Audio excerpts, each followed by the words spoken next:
your life shine. You gotta be working to get the woman and the wine. Keep the beat and get your hands in the air. Shuffle the beat 'cause it's an African affair. To go for the park and our home at St. George's. We're bringing the silverware back on the gorgeous. That's the way of the warrior. That's the way of the warrior. That's the way of the warrior. That's the everyday warrior.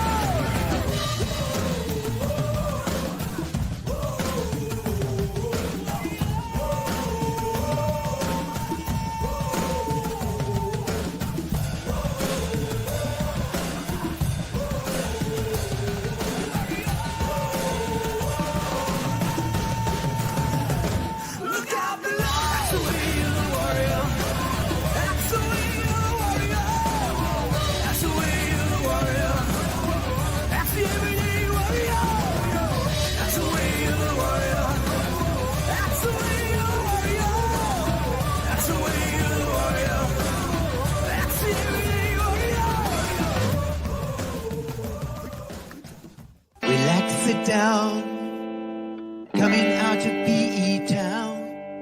Drink, find a shot, never mind your liver. Get to Gino's spot. Gino's spot. Get to Gino's spot. Gino's spot. Have a laugh, have a giggle, and exercise your middle. Have a Gino shot.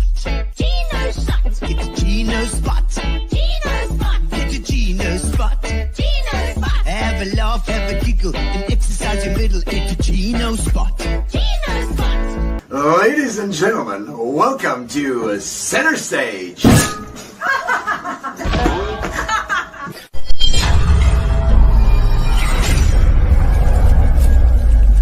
It's time. There it is.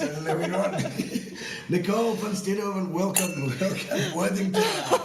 Going back a long way there. Van Steenhoven, Worthington now. And it's been, that just shows it's been a long couple of years. Yes. I think 1995, 1996, somewhere around there. Yeah. It must have been.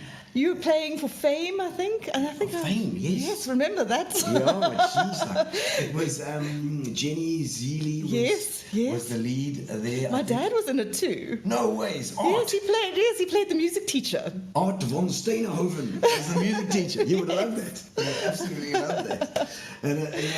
And it's strange how over the years we've just blended in and out of each other's lives somehow. I don't know. Yeah. It's PE, you know. It is very much not a big place. No. You know. And if you live most of your life here, Yes. you're bound to run into the same people over and over again. I think it's your love of theatre and your love of music and all things arts that's probably kept you close and kept you around. Yes. So I'm wearing my shirt. Can you see? Lovely, very blingy. How do you like this? Hi everybody, how's it? Welcome to Gino's Spot, and this is live. We're going live right now. It's Monday. It's Monday at 3 o'clock in the afternoon. It's a beautiful day outside. Yes. And we normally do our Tuesdays, obviously, and we will be rebroadcasting. This is a rebroadcast if you're watching it on Tuesday, and so you can put things in the comments as well. Comments in the below in the comment section, and we'll answer for sure. But we're not going to answer live. You're answering live now on Monday, so you're really like time traveling as well. Yes. Gino's Spot time traveling, and also thank you to our sponsors, obviously Fitch and Leeds, been fantastic, and I know you know Justin. Yes. Well, Justin was in my matric year at VP. Matric year at VP, which I was Yes. also at VP year now. Yes. So it's an old scholars thing happening here. And he's a friend of my brother's. Oh, excellent! And it was your was at VP as well? No. Wasn't. Where was he? He was at Harvest. There we go. Good boy, eh? Good lad. And so and Justin, what a legend. He helps us out all the Fitch and Leeds. You can see behind us here we've got all the penguin juice, I call it. It's the new penguin juice that they've got. They're giving a little bit to the Senkob. Every time they sell one of these, which is it's like a pineapple lemonade. It's But you lovely. put it there. It is. You put it with a bit of tequila, and it's really nice. I can imagine that. Or a bit of Bacardi. I suppose you could make like a pina colada type. Absolutely, but I'm sure you the lady who knows how to mix up some sort of anything you like with this stuff, you know. The Gary's reminding me here, the pantomime is on at the moment, and that's some theatre for you. Yes, well, Nicole. I'm taking my niece tomorrow. Tomorrow night, you're going to be there. It's obviously 3rd to the 22nd of December, so we're well into it, and let me tell you, it's fantastic. It is so slick. that show. I'm looking so forward to You know, it. for me, my favorite, the harmonies, the huge harmonies that are in that thing. I describe it like an optic fiber with like 100 little wires inside that are all going parallel. It's absolutely brilliant. The choreography, the dancing, the music, the whole vibe of the thing is fantastic. I'm looking forward to it. Pantomime with the big old dame coming in as well, always at the end. doing And this. 2 of my pharmacist friends have kids in it. Oh, fantastic! Yeah, well, and it's great. They also have obviously the kids are coming all the time. They get they get them going from the stage. So I wasn't ever into the pantomime. Did you ever act in a pantomime? I'm not a pantomime. I used to do with Sharon Rother and Linda Louise the Esmeralda elephant type thing. So I've done kids theatre. Yeah, you know? okay. You never want to be the bad person because right. you get beaten up. Well, you're not the bad. Why do I remember the Queen of Hearts? No, that was Candace. No, it wasn't. That was Marlies Boyens, actually, Marlies Boyens. in Showtime. Showtime. Were you one of the cards there? No, I did the next Showtime. You did the next one? After Oh, that, you a did year the or one two after. later. Yeah. I always think to myself, but it was probably Candace. As Candace, well. yes. She was that. Yes, the off with their heads. All the roses. And Candace is still killing it. No, yeah, I believe so. Yeah. Somebody tag Candice van Lichtenborg, please. She's going to be in Adam's Family now in Cape Town, in Man. musical, back on stage. She's been doing a lot of TV and it's amazing. stuff lately. So She's done plenty acting and stuff as well. And I saw her in a horror alien movie. yes, she played Mother Zero in what was that? Resident Evil. Resident Evil. Hey, she was in a horror movie. How's that? Oh, Candice, what a legend as well. Yes, Always totally. out there. And I always picture you together. That's why. 'Cause I think you were quite tight. We were. And just both of you are out there. I mean, you can't deny that Nicole is always. You've always been that person. You're not the soft sort of sit in a Not corner. a shrinking violet. Not a shrinking violet as well. You're out there. You're a big protea coming. Wow!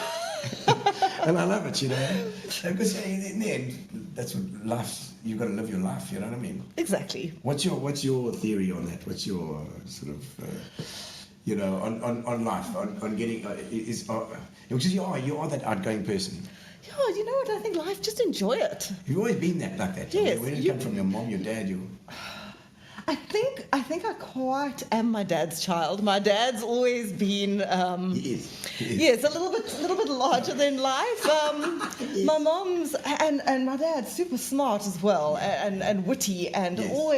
always there with the quips and loves the comedy, yeah. So I know you sent me some stuff over the years. He'll write out something and he'll send it to us. Oh, I love it, absolutely, and super musical as well. Yeah. My dad's got a real ear for music, whereas my mom was more formally trained, and my dad just absolute ear for it. So I Did think you play? I played the trombone. Oh. Yes, in the jazz band. I was first trombone. Oh, lovely. In the jazz band. And I always think, I saw this little meme the other day of a guy who left his phone on while he was practicing trombone. Yeah. And it was on voice recognition, and all you see is bop, bop, bop, bop, bop. And he sent his wife this like 3 pages of bop, bop, bop. A foghorn. Wah, wah, wah. Oh, and so, but you didn't really continue it afterwards, or? No, I played with the old grey jazz band for 1 or 2 years after, Lovely. and then things got a bit busy with studies. And stuff like that. But no, we're not going to get to the studies yet. We're going to talk about the wine shed. Yes. Because, that's RHBC's run. And there you're the curator. You run it for them and do it. But it's your baby in the end. Pretty much. So it was, brainchild of Matt Repton, who's Yes. one of the owners there, and thought, Somebody tag Matt Repton, please. He's got to come on the show. I need him on the show because he's a character in this town. Yes, also ex-VP, so Yeah, he was excellent. 2 years ahead of me at VP, and he knew me through wine circles, had seen me at wine tastings, and he had started this wine shed because a few of the wine places had sort of closed down, and RHBC, obviously brilliant beers, made amazing Fantastic, beers, but fantastic. wanted offerings for to diversify their clientele a little bit from not just the beer drinker. So they opened the wine shed, and the girl who Oh, there started we go. it. Look at that. Gary's got some of the stuff on Yeah, there. there we go. Wine and nibbles. There we are. Look at that. So the girl who started Beautiful. it for them, really amazing wine knowledge, but came from Cape Town with a very Cape Townian background, and they parted ways. And he said, Nicole, I was thinking of you. Don't you want to come and help us here? Because I think what's really was needed was have the PE palette in mind. Because the What's PE, the PE palette? well, I'm scared to ask. the thing about the PE palette is that you've got to also consider the PE pocket. Yes. That's true. And at a place which is just a very relaxed place to come, and the beers are very affordable, you can't be selling 600 Rand bottles of wine. Yeah. People aren't going to come back.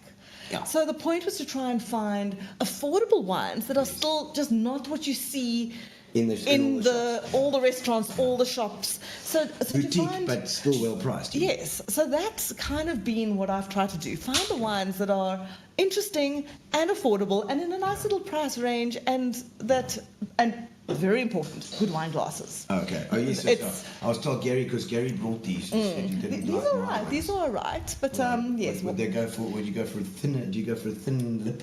yes, the thinnest lip possible. Thinnest lip possible. That's So that it won't won't break just, when you. yeah, when they you won't touch break it. when you look at it, you know.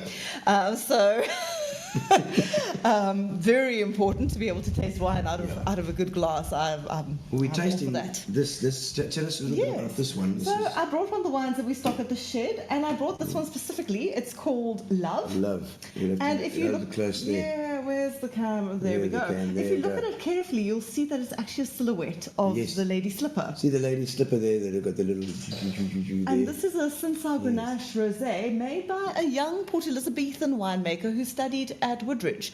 So he is Mark Lapison, and he makes the wines. He's a winemaker at Holden Monts, and he makes the wines out of Holden Monts. But at the moment, he's just got the Chardonnay and Where's the Holden Monts? Holden Monts is in Franschhoek. Oh, Franschhoek. So Yes. he takes the grapes from there and he makes So them. from that area, yes. He makes them, yeah. And well, he makes the wine there, Yeah, he brings but them. it's a lovely story. A And PE chap. he's got the Port Elizabetthness about it. Yes. Yes. And I love the. It's beautiful. It's lovely, beautiful Very nice. mouthfeel. Time on the lease. It's nice What's and dry. that? Now, you've got to introduce Okay. me to this jargon. here. Okay, so time on the lease. Time on the so lease. when the yeast cells. Love is amazing, says Erin. Oh, Erin. Erin Jesse yes, Long. Erin, our friend who's moved to PE from America, and she welcome. loves her. She's a real regular at Wine Shed and loves this wine particularly. Welcome to y'all. So yes, she's from Texas, Texas. We've got a drawl. and. So when the yeast cells have finished taking all the sugar from the sweet Yes. grape juice and converting it into alcohol, they die. Oh. And that's what we call the lease. And if you leave the wine on the lease for a while aging it, it gives it a softer mouthfeel. It's actually the little cells breaking up in your mouth. So it softens like the that. wine. Thank you, little cells. Yes. So you see this wine doesn't have that strong acidity. It's got a lovely mouthfeel. It's nice and dry, perfect for summer. And it's a Sinsau Grenache. So we're Lighter seeing as well. we're seeing a lot of the sort of Sinsau rosés at the moment. It's quite a fashionable thing. Okay, the Sinsau. The Sinsau is very, very fashionable at the moment. And the little cells had to die in order That to... died in order to make in order to alcohol make it for nice us, for and us. and then yes. Alcohol kills them. Well, yes, they kill themselves by converting all the sugar to alcohol. alcohol. Yes. But then they sit in it a while as well. Yeah. And also it's fantastic. Now, I see Jeff Applewhite online as well. It's good to see his wine in hand. I'm joining with a glass of Kiermont Sauvignon Blanc. Oh, excellent, What's Jeff. the Kiermont? Lovely. Second Kiermont is a beautiful estate, yes. Whereabouts is that? Kiermont, I think, is Stellenbosch. Stellenbosch. There's a Stellenbosch in... have you been down to Stellenbosch, Jeffrey Applewhite? We've tried to get Jeff on the show as well, but he's quite shy. He's a good person for the show, I He'll think. be fantastic for the show. Jeff, it's time. It's time. I think I've spoken to you about during COVID already. I spoke to him and asked him to come on, but he's just quite a busy lad, I think. Yes, So he we'll is, get but- you on sometime, Jeff, please. And I know he's a wine for me as well. There's all part of the wine groups of wine people like Yes, and Sam Fenter. Exactly, and there's a lovely actual wine culture in Port Elizabeth. There's a lot of various groups that do all sorts of tastings, and we're incredibly lucky as well that we've got a beautiful wine shop in Port Elizabeth, which sells, as in Preston's, that sells a wide range of wines. Preston, Jonathan. Yes, and I try to, in the wine shed, obviously sell some of the wines that. Some of them they've got too, but I try to sell some of the wines that they possibly don't have. Oh, right, okay. Yes, yeah. No, well, I mean, I don't think it's a thing about competition. It's often you buying your stock, you unless there's something different, like you say, you go out and you want to choose something really special. But I mean, I think bottle stores, you choose what's closest to you. Often, Yes.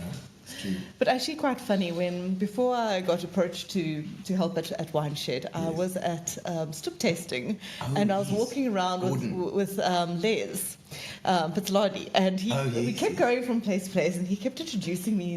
This is Nicole, she's a wine influencer. And I'm like, Les, I'm not a wine influencer. And then 3 weeks later, Matt asked me to help out at Wine Shed. I said, it must have been your lips to God's ears, because apparently not. He says, too shy. He says, too shy to shy. Hush, hush, hidey. No, but you want it to be, we'll speak about you, Jeff. We'll get you eventually. We'll just get him drunk and then we'll get him on.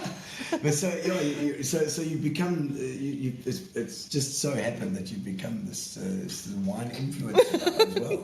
It's part of running the shed, I'm sure. Well, it is part of the job now that I need You're to. explaining all the time to people that are coming in, what about this, what about that? And we do a lovely thing at the Wine Shed where, because we have our craft brewery, and you can do a beer tasting anytime of our beers, we also have a wine tasting that you can do anytime while we're open.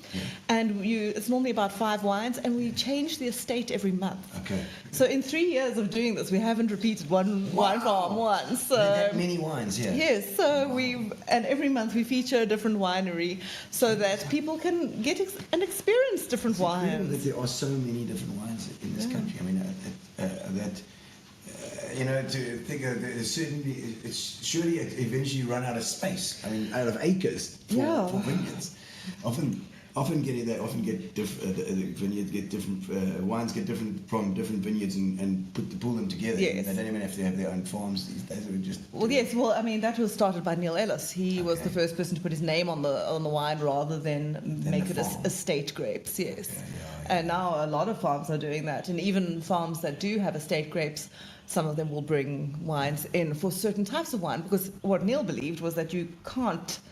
There's not one property that will make every wine well. Yes. Every grape varietal. So you've got to go get them from. Find where they are. I'm sure the popular ones gets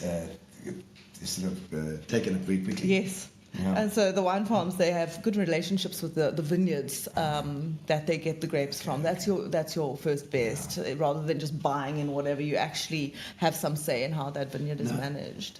Just you made me think of something now, because these vineyards. I always thought to myself, surely these vineyards are just sort of tax write-offs for very very wealthy people. Well, you know the joke about how to become a millionaire. Be a billionaire and buy a wine farm. Ask the Steinhoff guy. My word. It's, but maybe, I mean, I don't know. Do you think there's any truth to that rumor that this thing that it's just a tax write-off? I don't think it's just a tax write-off, but there are a lot of really passionate people in the industry. I think they're profitable. I think it's tough. You think it's just a break-even thing? I think it's quite a tough industry at the moment. There's a lot of competition. Yeah. And there are a lot of wineries, and how to make your brand stand out and be something different. Yeah. And also, there are a lot of our wines that, unfortunately, we don't even see in this country. They go straight overseas. But then the thing that irritates me the worst, when you see the sports adverts for like sporting events and the cricket or something overseas, and then you see a South African wine being advertised. It's normally the worst on earth. I'm like, no, they must the worst wine. So bad. It's going to compete with Stella or whatever else. But but a lot of our really, really good wine goes across. Goes across there. I mean, we've got our wine industry is old as well. It's not a young one. No, it isn't. I mean, we've got. Well, at the moment, what's wonderful in our wine industry is we're becoming known for Chenin Blanc. So obviously our Pinotage, which is our South African grape, all that. But we really, in the last few years, have stepped it up when it comes to Chenin Blanc. Chenins. And we are known as some of the world's best Chenin Blanc. I like Chenins, I do. And maybe you're that's starting... because we have got good Chenins here. Yes, we do. And the thing that you're starting to see with Chenin Blanc as well is it used to be like, the cheap, fruity little Chenin, and now you're starting to see real effort being put into Chenin and some really sophisticated, top quality wines being made from Chenin Blanc. Well, are you old enough to remember the old wines in this sort of scene where I seem to remember there only been a couple of wines around. It's like Keller Prince in those big 5-litre cans. You know, you get a couple. But when did the wine industry actually start? Sort of getting into this into sort of better way, or marketing it in a better way. Yeah, so we've always had a lot of Chenin because it was the staple for the brandy industry. So it was the most planted grape in South Africa, and so I think Ken Forrester was one of the first people to really put it on the map with his FMC, which is you probably know the story about that one. What is so he made Ken this. Forrester. So he made this wonderful Chenin wooded, beautiful, and they say the name stands for all sorts of wonderful things, really? But it actually is because this guy from England came down and apparently said, Ken, but where can I get more of that effing marvellous shit? Effing marvellous shit. Oh my word! So it's effing marvellous, and so he started with with the Chenin story. But I mean, our wines have they always been good wines, and because I seem to remember there were a couple of brands. What was that thing they used to have? The Peter Bruegel stuff. Was that Keller Prince? I can't remember. This is before my time. Peter Bruegel, the artist. They used to do Dutch art from the Nederland. Okay, yes. They used to use all his art on the things, and they seemed to be like cheap wine. It was just like this, that, and that, and that was pretty much everybody was drinking Tussies, Keller Prince, and Autumn Harvest or whatever it was. We've always had, think of Vinde Constance, which is that is an iconic wine from Plain Constantia. So that's one of the ones that are well known in the country. The Constantia stuff. Yeah, Rust and Freda, always Kononkop, well-known wines. So that's an interesting one for me. Kononkop. I had such a bad experience there when I was a young little young 20-something-year-old trying to get used to wine, and the woman was so rude to me that I always left a bad taste in my mouth. It's one thing and that's it's not necessarily. I've always said about wine. That one lady that they fired the next day, Nicole. No, apparently she wasn't just me. She's well known. And it was just something that treat the young people who are learning well, because they you never know what kind of influencer they eventually going to become. First of all, your favourite Chenins? Favorite Chenins? Oh, it's difficult. I mean, the FMC is lovely, but it is very expensive. So it's like over 800 rand. So I can't afford. I can't afford. Don't put ice in that. No, definitely don't put ice in that. Do you know what? Off the top of my head, the Montpellier Chenin is actually drinking beautifully at the moment. Stunning Chenin. Okay. Some of the Chenins from the Swartland area. Okay. Well priced ones. Some well-priced ones, and some. I mean, Swartland Winery has got their Bushvine Chenin is stunning, wooded. It's their top of the range. Okay. So, but their price point is always excellent. Yeah, okay. So for a really quality wine, you can get a beautiful Chenin. Yeah. That Darling region and that have got all those bush vines, beautiful Chenins come from that Darling area. Cellars. I remember Darling Cellars. Darling Cellars, don't. No, we don't diss them because they won our blind tasting. Do you know what?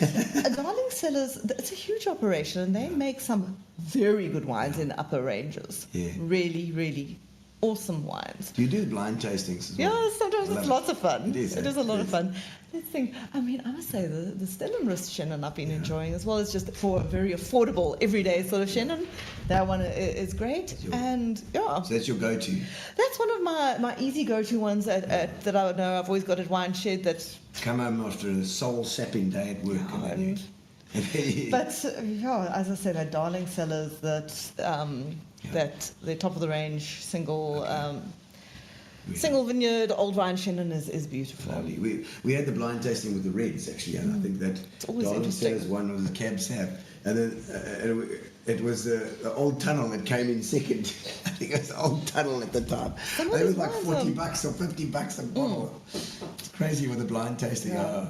Because I suppose when you're tasting a whole lot as well, depends if you're tasting and swallowing as well. Yeah. If you're getting more pissed as you go along. Yes. Also, yeah, De Morgan's on with some beautiful blends and that, and of course, Kleiner De Morgan. Zelsa have got their top of the range Shannon as well. Really, really lovely. So that's actually an interesting thing. That was part of my getting into the whole wine thing. Yeah. I did a wine blogging competition Yeah. that they ran through Macro many years ago when Facebook was still quite new.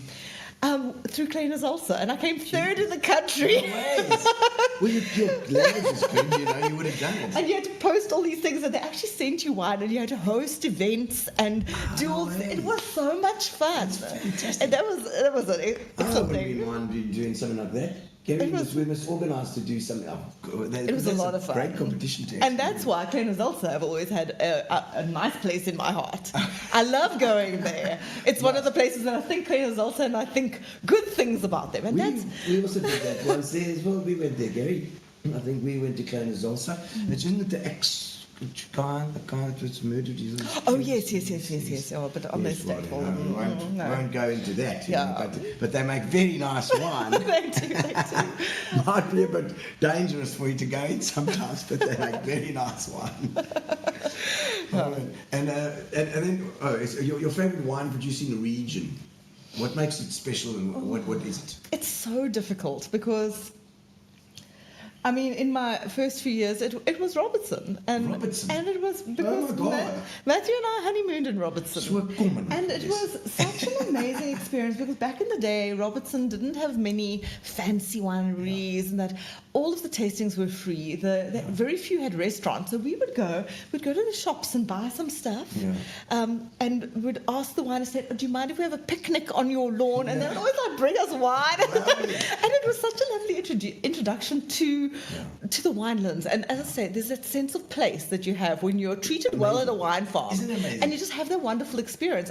For my first few years, Bon Courage was one of my ultimates. Bon Courage, Because they made everything from the most affordable entry-level wine to some beautiful higher-end wines.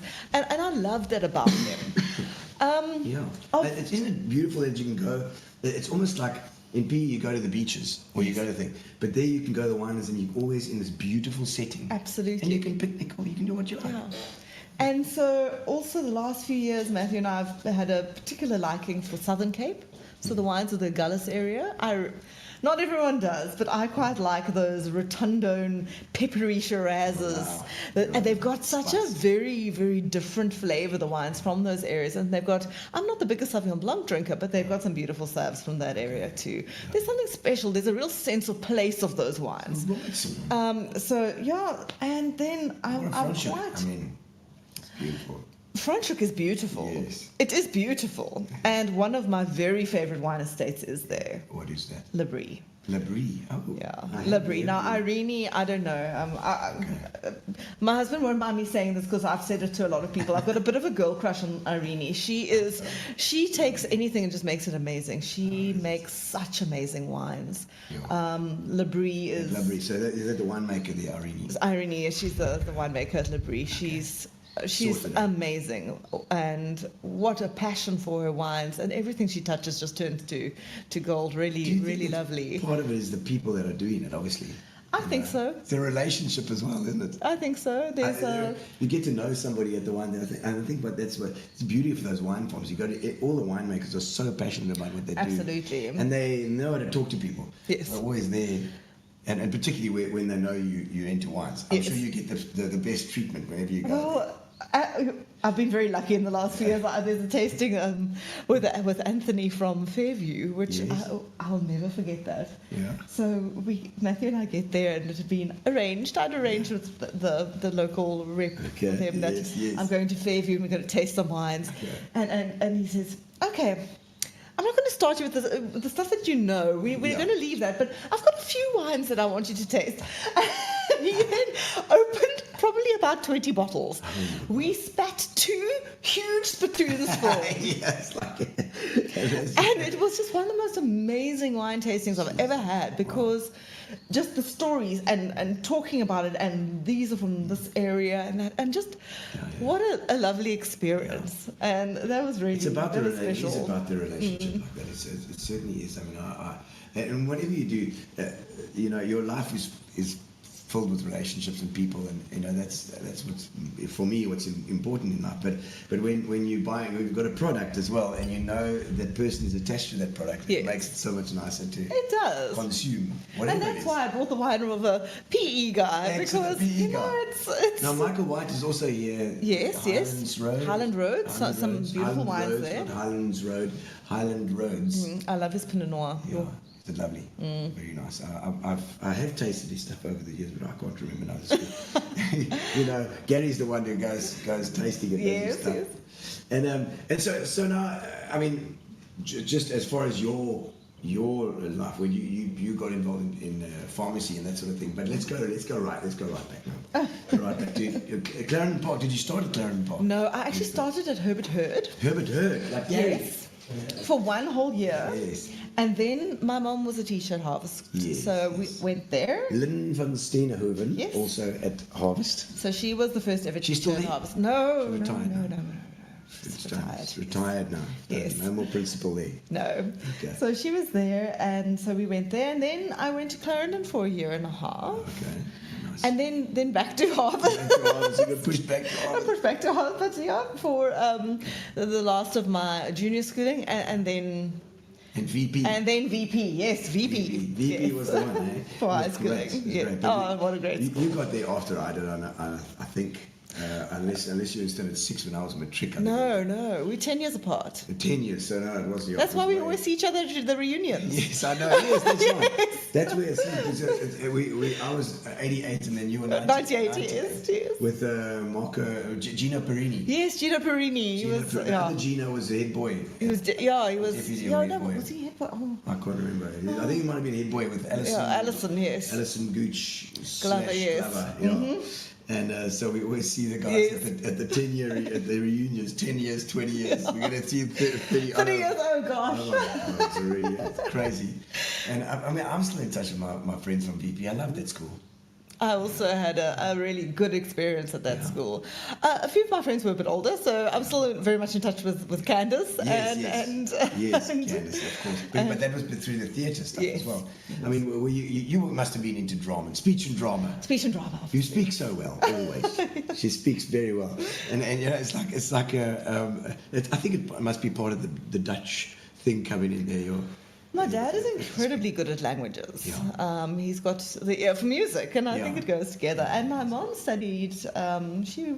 She studied at Rhodes under Guy Butler. Oh, Guy Butler. Yes, she was in Guy Butler's tut. Oh, my So when I was young, she was always very, Ma, can you brush my hair? She says, not hair, Nicole's hair. Yeah. And then with all my speech and drama classes, I think I just took it a bit Yes, over, and I know. it's never left. No, I love it, but it's big properly. I was going to say, I'm married for the surname.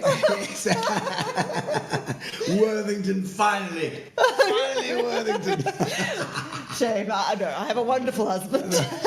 Does he also speak very, very, very well? No, Matthew speaks well. You know Matthew. You've known I Matthew speak for like many me. years, I actually. speak like a plank with this, I've got that East Cape twang, I think we all have. It's just we don't realise how much we do twang with that Eastern Cape flatness, Well, Matthew often quotes his brother-in-law, who was in the first band that you've ever played in. Oh, You mean- Mark Ferreira. Oh my word! Yes, of course. So now we're taking you back. Ferreira's linked through there. Now, Yes, so am Bev. a heavy metal band called Zister.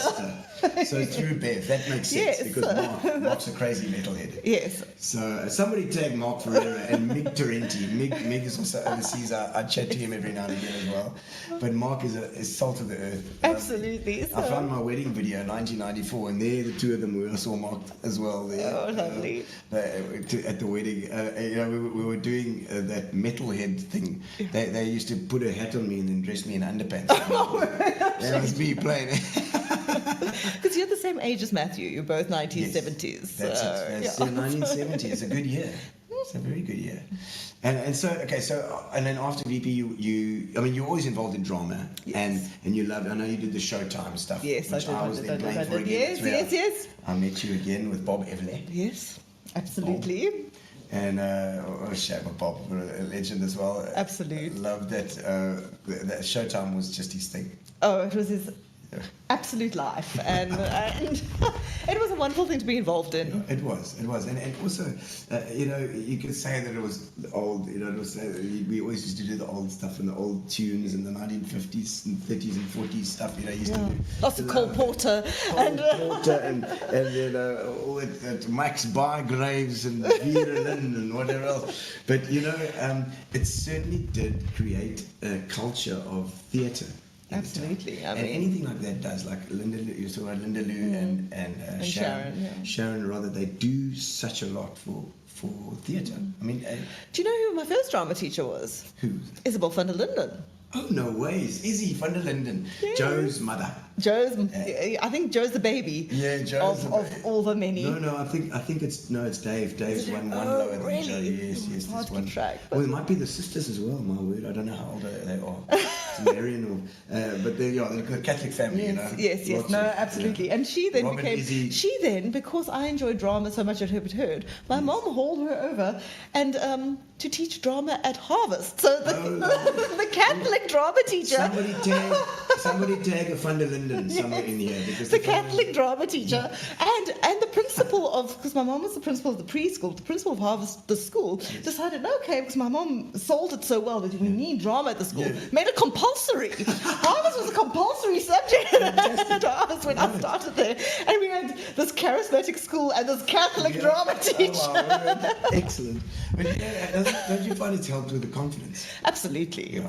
I mean, I know you're the kind of person who'll go in confidently into a room, that kind of thing, and it's the drama and it's the thing that. well, when I changed career from Fresenius Kabi, where I worked for 13 years in a factory, a sterile manufacturing, and went into the lecturing, my first class was over 100 students. Jeez, And you think, you walk into that room and there's a whole book, there's over 100 looking at you and expecting, and so definitely the drama helped for that, and being able to get the point across, to make what is maybe some people might think sterile manufacturing is a dull subject, to make it exciting. I guess you'd have to explain it because it sounds pretty dull when you say it. So you studied pharmacy. So you're actually a qualified pharmacist. You are a pharmacist. I have my master's that I did later on in life. Masters as well, so it's not just a normal pharmacist; it's a master of pharmacy. And then did you actually have a pharmacy that you did at any stage? Or No, not? so I did my internship at Sunridge Pharmacy, which was with Ron Wooden back in the day, and then I did my comm service at St Albans Prison, Oh, wow! and then What was that? Come on, kids, there must be stories. Oh. There's stories there, Gary. Well, I always found it Just very. to brush over that now. I was at St Albans, the prison, handing out drugs. I always found it very interesting that they had like a little steakhouse on the place, and you were served by the prisoners, and they would hand you your steak knife, and the guy pumping petrol into your car was also a prisoner. It was very interesting, but yes, a year there. And or any like sort of breakouts or Not while I was there. No, danger. No, there were no breakouts while I was there. The year before there had been. Yeah, okay. So a bit of trouble in the middle. And I mean, you didn't have to, did you deal directly with the sick inmates? No, the dispensary was outside of being inside the actual prison. I went into the medium prison once or twice, but a lot of the prisoners work there. So we were in the procurement area. The dispensary was in the procurement area. So yeah, I did have daily contact with prisoners. As well. But the good prisoners, the ones that were just there that were well behaved enough. Fraud and stuff. Yeah, just for fraud and stuff, yes. No violent, huge, beardy, tattooed guys. No, I never went into Max. So, all right. Yeah. And the experience you got there, good? Yes, it was certainly, I mean, it was the year for the government, so got that out the way. I had to do It it. has to be a year for the government. Yes. How many years was it to study, though? It was 4 years undergrad, then a year internship, a year for the government. Oh, so 6 years all in all. All in all. And then your master's another. Well, I did my master's while I was working. Oh, I so did it you part-time. part-time. So I went straight from there. It was that time in pharmacy where things were really difficult because the laws had been changed about pharmacy ownership. Yes. So the clinics were opening up. So, and they just changed the pricing regulations to the single exit price. So pharmacy was going through a real difficult moment. So there weren't a lot of jobs for retail pharmacists. Yes, because they all have to, if they're downing the prices, they can't put their markups on, they can't survive. Exactly. So a job came open for a quality assurance pharmacist at Fresenius, and Matthew, who I married Matthew, and he's also a pharmacist. He get you the job. But No, it he didn't. No, he didn't. I got the job with the competition. Oh, really? Yes. So Fresenius are right next door to Aspen, but they actually are competitors in essentially. Okay. And that was the funniest thing because I used to be able to visit him because I met Matthew in my 4th year varsity, and I used to go and visit Aspen and whatever. And then as soon as I got the job at Fresenius, he wouldn't let me set foot on Aspen for the next 13 years. When we were right next door. They go across competition. So it was interesting. And tell me what did the job entail, and what is that? What did you say? Pharmacist in industry. I was the release pharmacist. In Fresenius Kabi, yeah. So I was a release pharmacist. So I used to go through the batch manufacturing records looking for things that had gone wrong. Okay. And I then had to do the sign-off to say this product is all right for human use. Okay, human consumption. Yes. So that's quite an important job, you know. it is. I can't believe they let me do it straight off the bat. I'm sure there are lots of things in place. But I then worked many years at Fresenius and worked in validation, worked in various jobs in quality assurance, worked in production. I remember doing a gig for you guys. Yes. In a tent there. And what's interesting about working in industry, people think it's so boring, but to me it's actually the most interesting area in pharmaceutics, because you actually have the problem-solving people, skills that you have to be a pharmacist in industry are huge, because you're there I always tell my students, as an industrial pharmacist, you are the voice of the patient on the factory floor. So you've got to look out for the patient. You've got to be the one who goes, no.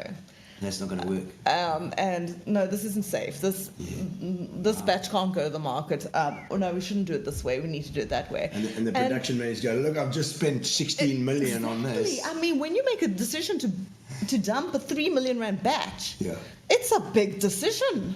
Well, I mean, Gary's putting on questions here for us because he's asking how many people you've killed as a result of your mistakes that you've made. I hope none. There are a lot of checks and balances in pharmaceutical manufacturing, more than you would realize, and I think that's why people go, oh, well, wow, pharmaceuticals so expensive. It's because there are so many checks and balances that it makes them quite expensive. And sterile products are injected directly into the bloodstream. Is that what it was? So you were doing the sterile stuff? Steriles, steriles is my area. What you were calling sterile, because when I use sterile, I mean maybe so you're it's keeping injectable. the factory clean or something. No, so just sterile. A bit of So Dettol. we only made injectable products at Fresenius. Injectables. Yes. So your drip bags. Okay.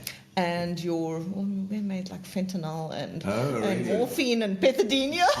So also being a pharmacist there, you had to keep all that under lock and key because very hectic. Fentanyl is amazing. That drug, always I tell my students, into a batch of 600 litres, you'd put enough raw material that would fill half a specimen jar, and it makes something more powerful than morphine.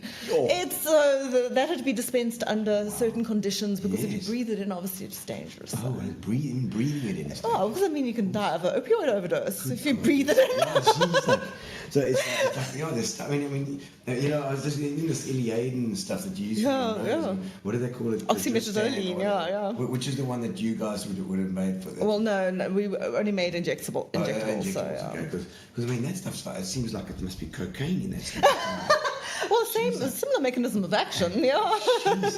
Vasoconstriction there. It's like, oh, you got like a blocked nose, and all of a sudden, Yeah. it's incredible. You know, I always said, we were talking before, I always imagined you sitting in this in your desk with a table of elements, and you know, let's put what's it? This is nitrogen with a bit of, you know, whatever. I can tell you one funny Chlorine story. So, I was going through batch documents, obviously, Yes. for a lot of my job in the early days, and you know what happens when your fingers get like you've been paging too much, they can't turn the page. So I licked my finger, and there must have been just one grain of raw material on that. And it ended up on my tongue, and I looked at the batch book, and it was lignocaine, which is a local anesthetic. Completely numb. From that day, I made sure I got one of those little the thimbles, the rubber thimbles to turn the page. It's just one. Got on the... Oh my God. You could kill yourself. Jeez, imagine. But I was like, la. You just paging, you think like, hang on a minute. Something's going on. Yeah. But those were in the early days. They then changed the labels that they then stuck to the batch book were double backed, and then that you could peel it off and stick, so you didn't have any of the salts in the batch book. Gary, what's it? He says some things that you'd be surprised to know about the pharmacy industry. Go, tell us some. We would be surprised. You're not surprised because you know it really well. Something that people would be surprised to hear. I think that a lot of people would be surprised at the level of regulation is extremely high. So is it government regulation? Yeah, government self-regulation? and well, it's good manufacturing practices and yeah, so it is a highly regulated industry. We've got SAPRA in South Africa, but also how you get a lot of auditing from companies. I would imagine other countries. Other countries if you're exporting. Yeah. Exporting, and we do as export well, quite a bit in this country. Do you export a lot of those drugs? That fentanyl is sending straight to America. No, that was local market actually. But I mean, strapped to your body. So you never do that. we did There must be security there. We did have a raw material that we made for suspension. It was a white powder, and it was manufactured. The raw material was manufactured in Mexico, and the one day customs decided to open up. But it was a sterile raw material, so it was rendered completely non-sterile, and we couldn't use any of it. It was expensive too, and it was like, oh my word. Yeah, you need Not to going to mention. so The customs got stuck all this white powder from Mexico. so that's one of the things that very few of the raw materials are actually made in South Africa. So most of the raw materials are imported from overseas. So that's something that might Do we surprise have any that people. we actually make here as well? There are a few.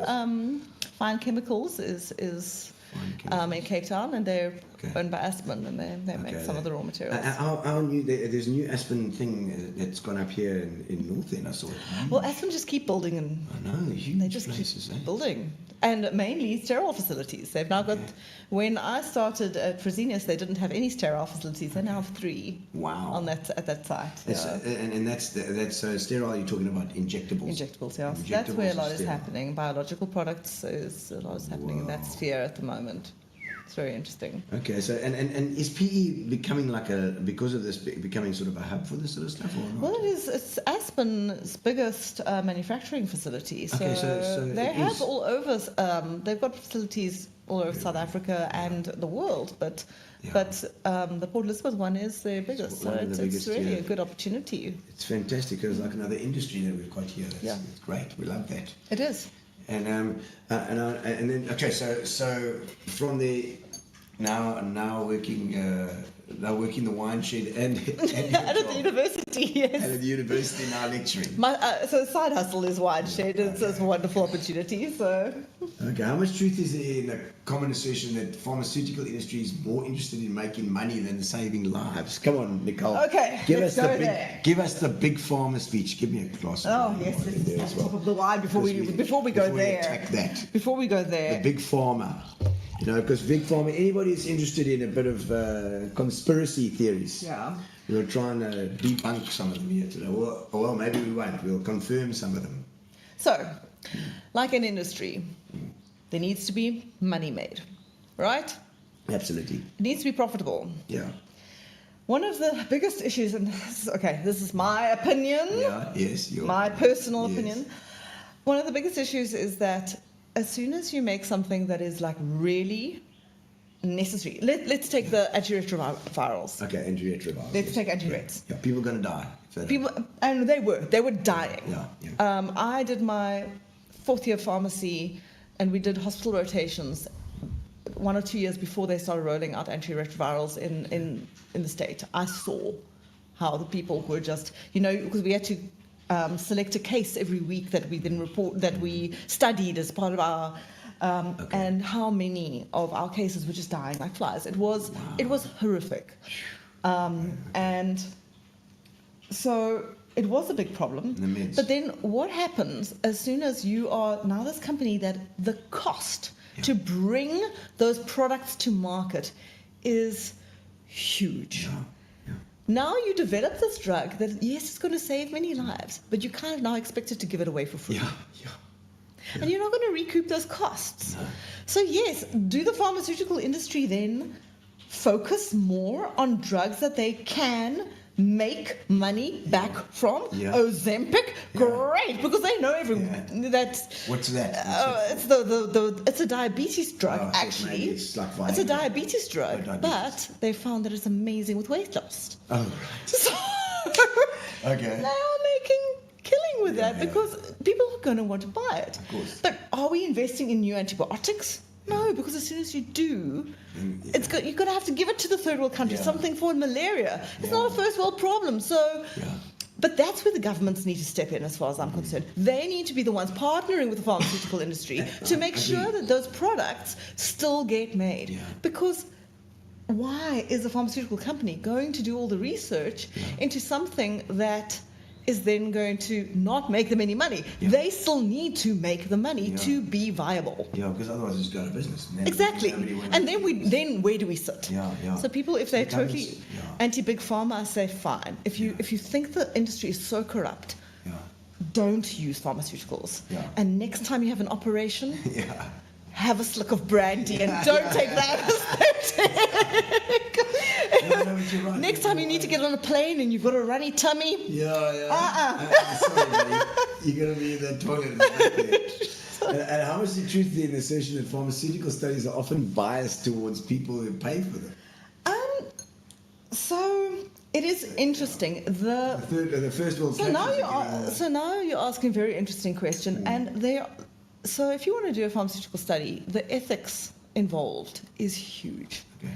And what used to be thought of as, a pharmaceutical study is this or that, is very different. In fact, I mean, that's someone that you could have a very interesting chat with Dr. Milan, who runs Phoenix Pharma. They're a local clinical trial company. And he is such a fascinating person. So he's done lectures for my master's students and how interesting it is how clinical trials are run these days. So it's not just this, double blind, this and that. It's take a one control group, another control group. So give them a nowadays it's placebo, actually give thought them of unethical with certain drugs to put them on a placebo if there is a standard of care. So what you're actually doing is you do superiority or comparability studies, that you have one arm on what is the standard care and then the other arm on the novel drug, on the IP. Okay. So it's quite interesting. And then also, what's the IP? Intellectual property. Right. So the new drug that's being tested. yes, one could design a clinical trial that will absolutely show your drug in the best light. But then things like if it's a class of drugs and like FDA go, but you didn't study that in your clinical trial, they will make you, before they register that drug, they are going to ask their pharmaceutical company, no, we know this is a side effect for this class of drugs. You need to add something in your clinical trial that specifically looks at that. So it is regulated. For side effects, I mean, obviously that's what you're looking for. Well, either side effects or that it...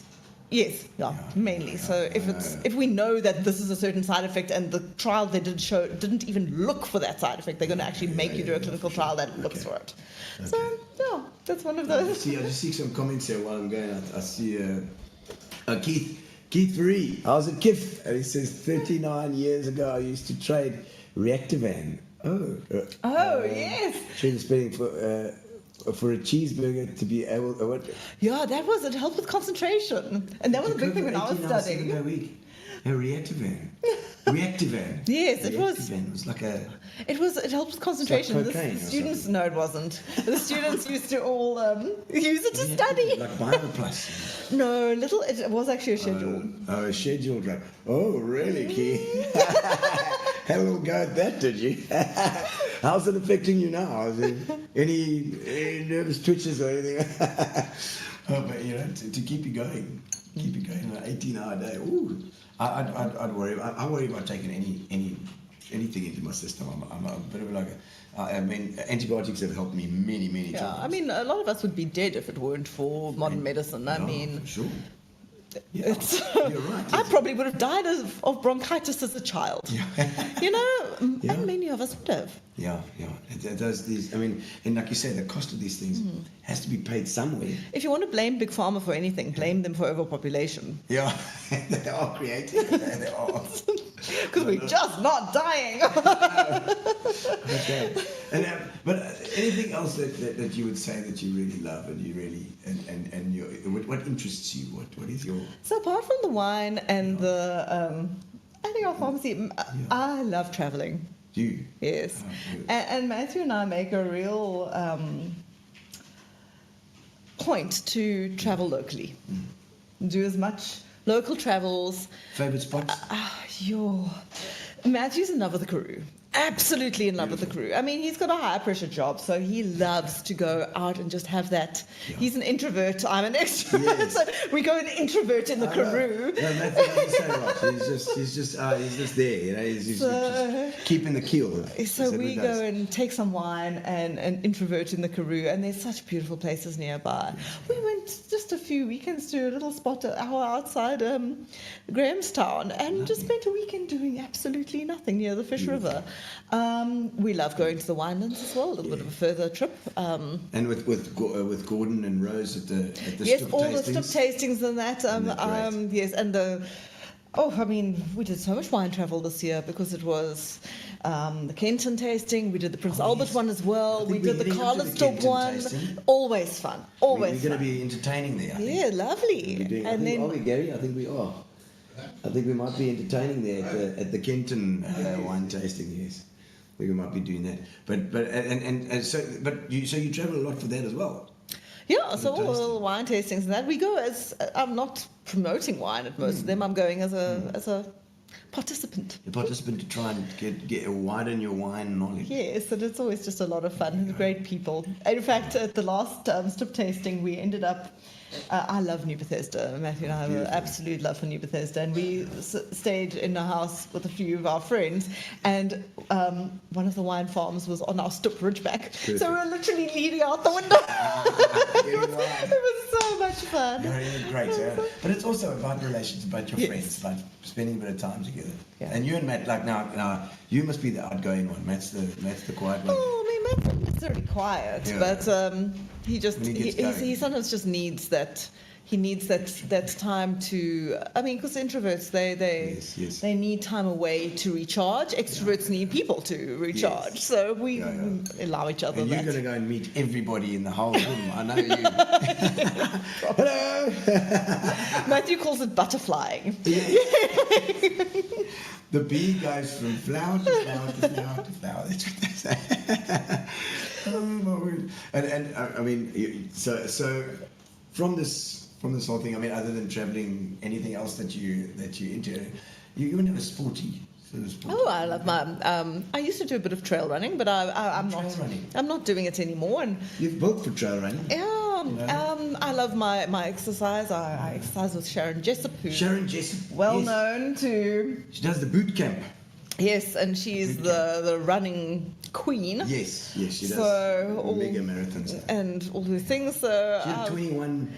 I know she did like 1,000 flipping 21s, 21k. She things did in a lot. She in did a row. lot, and she's For the all the rhinos. running for rhinos. And Running for rhinos, she's- I've known Sharon for many And years. of course, and I MC a lot of these races. Yes, When we do the races, there's always Sharon's up near the Yes. front. Hey, Sharon Jessup. so I've been with Sharon for many years now, probably more than 10 years that I've been exercising with Yeah. her, and definitely. Yeah. I've got a big question Okay. here. This. Read it carefully. Yes, I'm going to read it carefully. Okay. Now I'm going to go. So, in America, where drug prices are amongst the highest in the world, pharmaceutical companies are the biggest contributors to funding politicians who make decisions relating to the industry and media advertising, which informs public opinion. What are your feelings about that? Politicians and are there any similar experiences here? Like, In South Africa, we don't have much of a. We've got some multinational companies here, but they're not really. Most of our drug manufacturing here is generic manufacturing. Okay. So the margins on that are not the same. And there's more an ethical thing involved in it. yeah, and I know that companies like Aspen, I can't speak for Aspen, I've never worked there, but I know they do work with government to try and find solutions to problems Yeah. more than anything else. It's not funding one party. Yeah. Because I mean, obviously, funding political parties. I wonder. I think they've opened that up now. They have to declare what's coming from where now, as far as I know. But it's interesting because in America, I'm sure it's different. Because- Yes, and I see what Gary's typing. Then how much have they paid you to be quiet now? You know what? I know, as being a pharmaceutical lecturer, I know from I'm a member of the Pharmaceutical Society of South Africa. I'm on the local committee. That most pharmacists actually want to help people. Yeah. Are they like teachers where Yes, it's a vocation? it is. It's most pharmacists actually are there for the people. That's what they want to do. They want to help people. Yeah. They want to be that person. And I mean, pharmacists get a bad rap some of the time. I mean, and they're actually really your first point of contact so many times, and giving their advice basically for free. Yeah. And being the first person that a lot of people call. Yeah. Before the doctor. You're right. So most pharmacists actually are genuinely good at heart. Yeah. So a pharmacy degree, you go into the medicine more than they say a GP or a We do a lot more pharmacology than so in pharmacy we've got 4 pillars: pharmaceutical chemistry, which is the molecules. Yes. Okay. Pharmaceutics, which is how to manufacture. That's what I lecture. wow. The manufacturing side. What mix them together? No, how to formulate, and then also what the controls are in a large scale manufacturing and small scale manufacturing. Okay. Then Small scale manufacturing. You make me think of Yeah, Breaking the Bad. No, but it's the little suspensions, and when Yes. you've got to mix a cream in the pharmacy, that sort of thing for bespoke for a patient. We can still get scripts like that. Then pharmacology is how the drug compound acts on the body. So how it elicits its effect, How your body mechanisms of action, as we call them. Okay. And then pharmacy practice, which is how to be a pharmacist, how to behave, the legal stuff, how to run a business, a bit of accounting, some, communication skills. Well, I suppose not talking about big pharma would be included in that then. Yeah. What to talk about and what not to talk about. No, but it's just interesting to say. I mean, the pharmacy would go into that medical side, into that medicine side, as opposed to, I suppose the treatment side on the GPs and the medical doctor would be slightly different, and they would have to know a bit of both. Yeah, so that's why the pharmacist is supposed to be there as a resource for the doctor. Yeah. I don't know what to prescribe here. Yeah. What do you Help think? me. And that in a proper working team, that is what you should be doing. Yeah. So That different conversation. specializations as you go along. Philip checking up. Philip Loebscher there's checking us. He's Ah! checking up on us. We're talking about medicine, Philip Loebscher. He's over in America now. Yes, I know. And he got into the drug industry in a different way, and he's now playing music all the time. Oh, I right. see, I see he's got a guitar in his hand. What guitar is that now? There, Philip, put that up there again, Gary. Let's have a quick quiz. I just saw a quick picture of that guitar coming up there. It looks like a Strat. There we go, and he's got his hat Awesome. on, which is. Lovely. It should be a telly if you've got a bit of telecaster if you've got a hat on, Philip. Oh, nice to see you, Philip. Yeah, the band, I think it was called Cassette. I think the band, I remember that. What things? Okay, wine. Back to the Let's wine. back to tasting. wine, yes. Way more things, fun. What things annoy you most about wine tastings? When you're hosting one. When you're hosting wine tastings. The absolute pet peeve of mine when I'm hosting a wine tasting is people arriving late. Oh, ooh.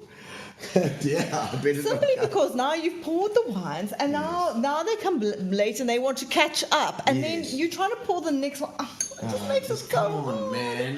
People just be on time. Be on time. That is my absolute worst. I don't mind people getting a little bit tiddly. I don't mind them being a bit like, oh, can I have a bit more? But Yeah. the coming late. Not there. Are you also on the menu? No, that's Well, tough. when you work when you work at the wine shows, so I've poured at a few wine shows, then it's like, do you have any sweet wine? You got any sweet wine?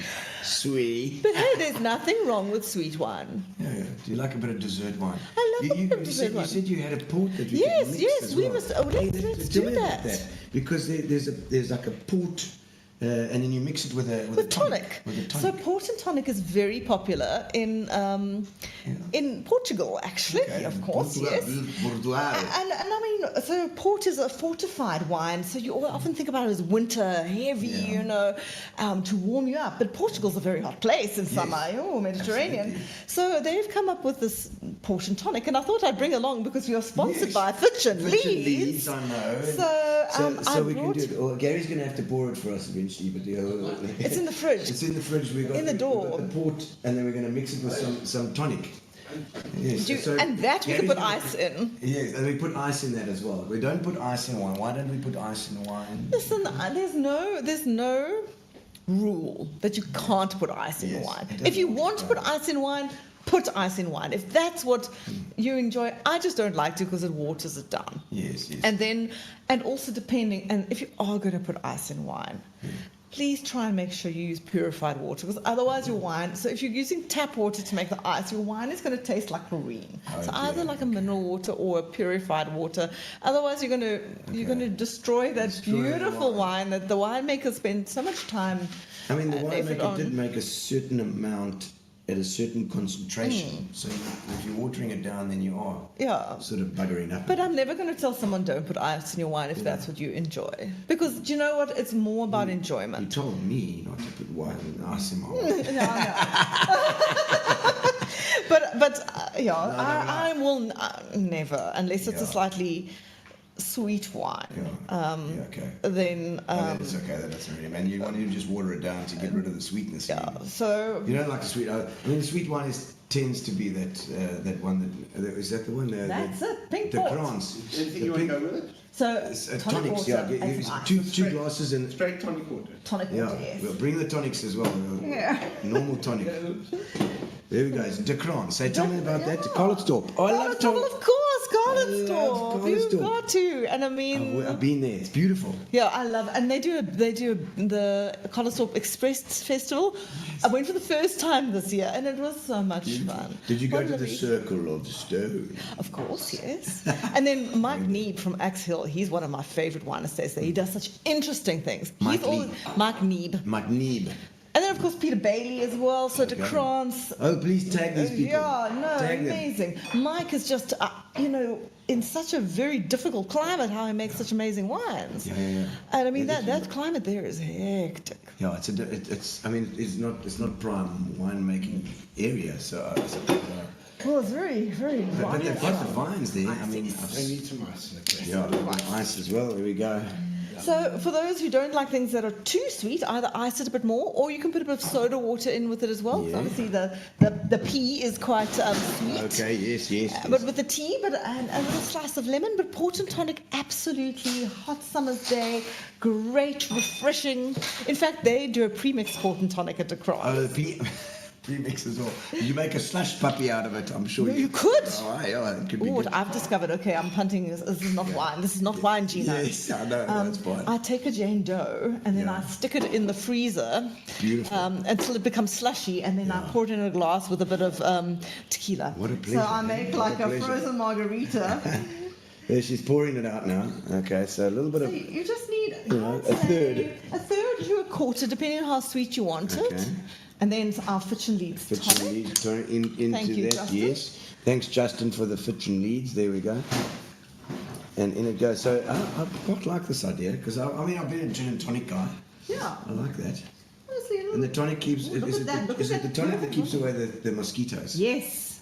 Yeah, Well, so it's here we go. quinine is Lovely. good for Quinine. for malaria. Yes. Oh, yeah, that is very good. A little bit Man, of that is fantastic. a little bit of P&T, an idea for people who want to do something Yeah, a little bit at different. home. Muscadel with soda water and Muscadel. lemon as well. Beautiful, Lovely. absolutely beautiful. Yeah, that's good, eh? So a bit of Portland, I never thought of that, you know. And it's not going to be strong either. So Yes, it's a nice well, exactly. drink, You're watering it down so you can quaff it at the pool. at the pool afternoon. And it's not going to make you slur your words until at least 6 o'clock at night. There we go. Tell us about your most drunken audience that you've ever had as a host. There must be some stories from some wine tastings there. I'm quite lucky. My people are usually quite good, but probably the worst is when I've helped pour at. It was the Tops Wine Show back in the day. Oh, the wine show. I helped pour at the Tops Wine Show. Gee whiz. Yeah. Yeah. Towards the end of the evening, they had these big spittoons there for people to start. Towards the end of the evening, someone knocked over a spittoon. Oh no, those are the pits. Oh, And just like, right everywhere. I see your dad's online here saying he's loving this interesting guest today. Really enjoying her. I'm enjoying it too, Art. and Jeff says we must use Woolie's eyes. Woolie's eyes. There we go, Woolie's eyes. There we go. I love it. It's helping with Nicole's accent. It's fine, it's good. It helps as well. No, this is fantastic. And it is a nice light. I'm going to use this. I'm going to do this. Fantastic. Please man. do, because also it helps our port Yeah. suppliers in summer. Absolutely. And what I'm going to do now is we're going to do the getting to know. We play a bit of Julie Andrews and then we Okay. ask you some getting to Getting to know know questions. you, get to know all about you. Absolutely. Let's do it. Let's do it. Gar. There it Getting is. to know you, getting to know all about you. This is just for you for the theatre. Love it.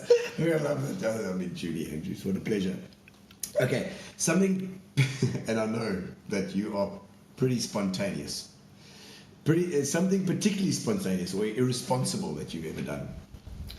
Oh, I can't tell the one that comes to mind. Or tell us the second best one. The Second best one. the most spontaneous thing I've ever done. No, I can only think I of didn't the think first it one. must be sexual. What is responsible? Irresponsible. Irresponsible. Oof. Or you can tell us the biggest risk that you've ever taken. Well, for me, one of the biggest risks I ever took was leaving Fresenius, and I didn't have the job at the varsity when I left. So Did you have a plan in mind? I knew I needed to do something, and Matthew had said to me, "You need to do something." Were you tired of the job? Was But like, I okay, was that's getting too much. I was ready for something else. Okay. And so, quitting my job there and how it fell into place so quickly was amazing. So But you that you've got was to probably the create biggest. these opportunities. And it is about creating opportunities. If you're available, then you can do it. Exactly. If you're not available, the chances are very, very slim. And when you if you can't go to the varsity and say, look, or apply for a post there if you've already got a job, and then they're thinking, oh, she's already there. If you're free, you're in. Yeah. So that was, for me, it was a huge risk because as spontaneous as I seem, I do like that security. Yes. Was Matt not prepared to fund your lavish lifestyle? I said in the paper today about the Jeffreys Bay woman who fooled everybody with the Johnny Dolphin story today. I think there was a Johnny Dolphin that's been doing a pyramid scheme or something. And she said she used to fund in the paper. They said to fund her lavish lifestyle. Oh dear! I said, oh my God, okay.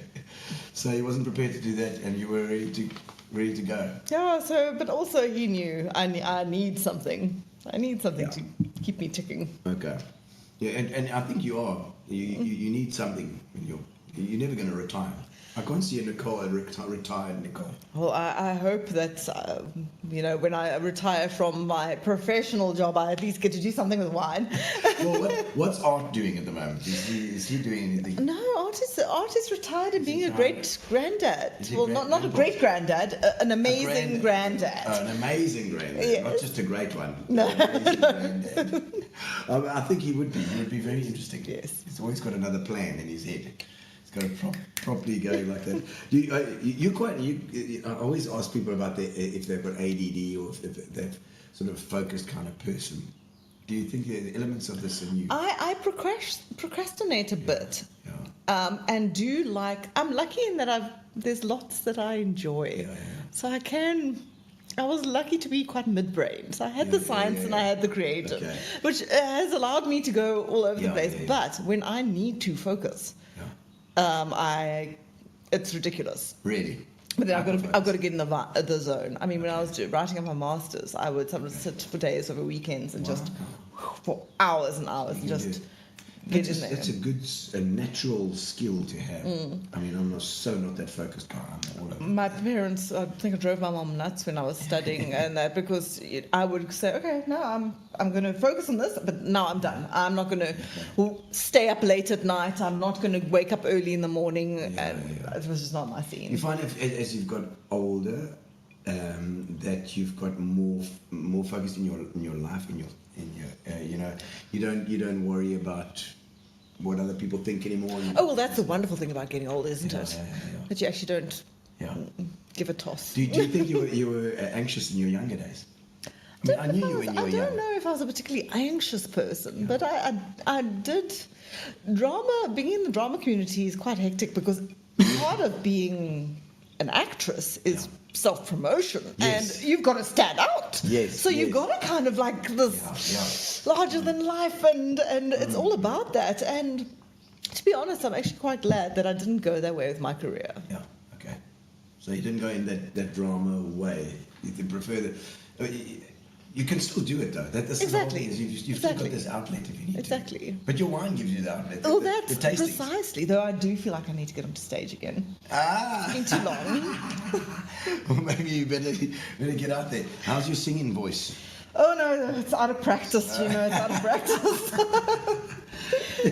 Okay. Something that people would be surprised to learn about you. Well, I think a lot of people are surprised that I'm a pharmacist. Yes, I know. There's the first one. My God, like at my 10-year reunion, people are like, what? I know, you really thought it would have surely been in drama. I mean, Matt's probably online. I don't know if he's going to be watching this tomorrow. You can put it in the comments. Tell us what people will be surprised to know about Nicole. Actually, good one, Matthew. I mean, I know that you used to travel with us all over the place with Eminent Child. We used to travel all over the bloody country. And Nicole was there. You shared the back of that van. Oh, yeah. So many times we had gear in the back, and then somebody had to be in the back. And then 3 up front, and then one person in the back. We used to rotate. And I remember still that splashy fen one when Phil doesn't come with us, and so Michael wasn't allowed to drive the van. Oh, for those who don't know what you're talking about, Yes, Michael, yes. I dated the Yes, the bass bassist player, Feminine Child, so another reason I know Gino. Yes, yeah. And so we got the graveyard shift, and we just talked the biggest load of rubbish throughout the night. I'll never forget that. No, we did. And we try and keep awake. That was the thing when we were traveling like that. And okay, so the most physically painful thing you've ever experienced? Yeah.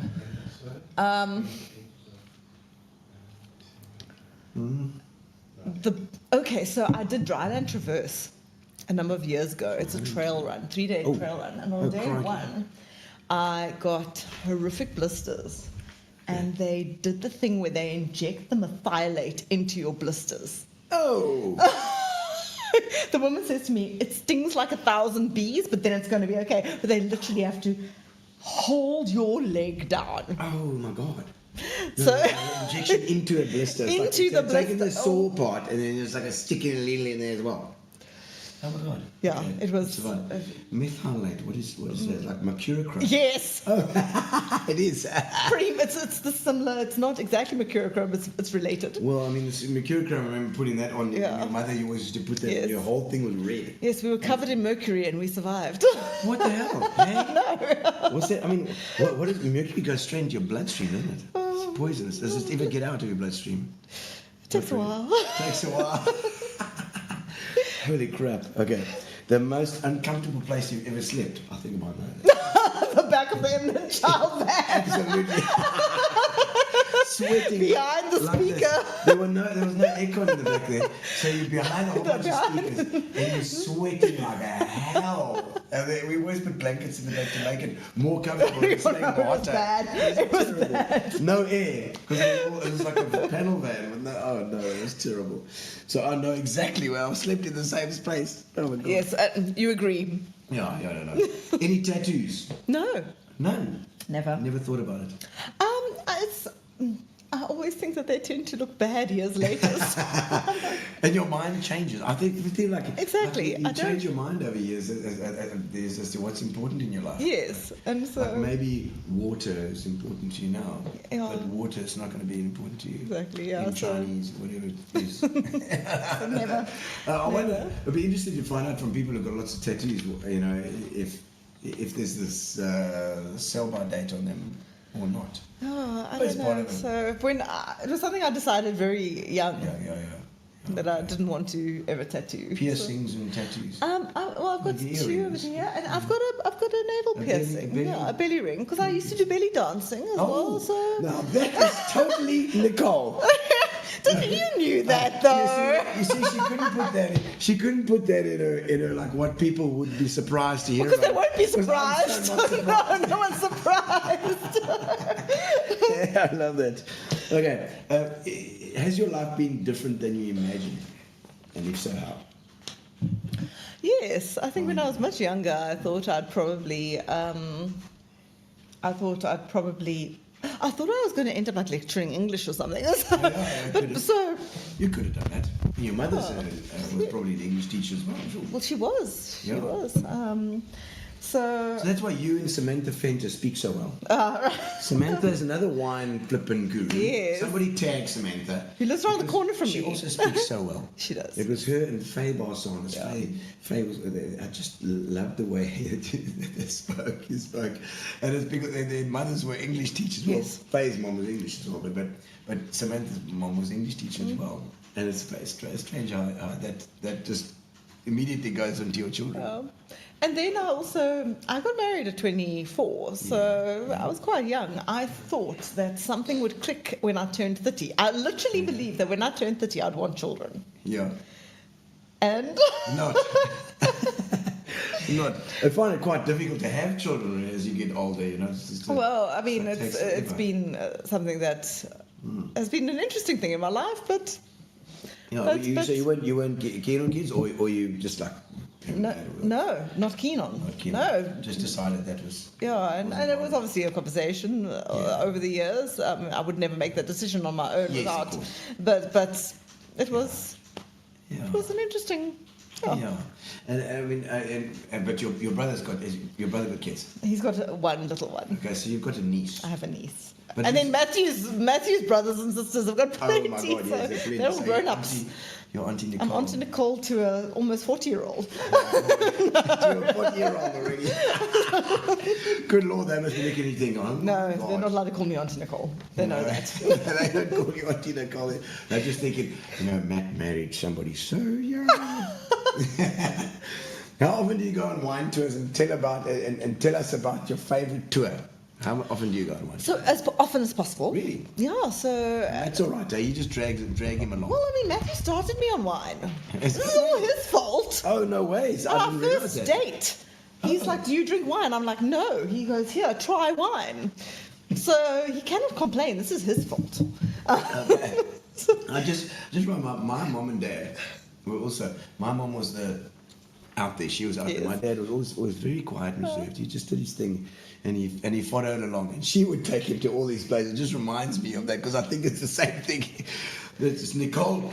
Take him, Matt along, and come on, let's go. We're going to this one now. Is it like that, Matt? Well, pretty much, because now when he says, "Don't overbook us."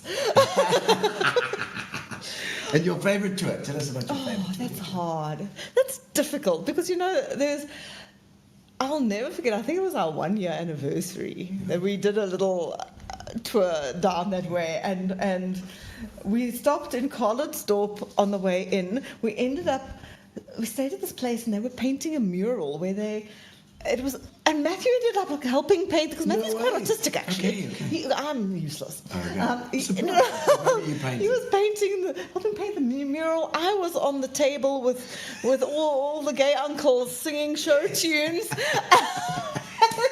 And that was the first. Pretty much. And that was the first night, and then we went to Robertson and tasted a few places there. And I will never forget. I think that was the time we went to. It was Krona. It was still belonged to the Kronas. Okay.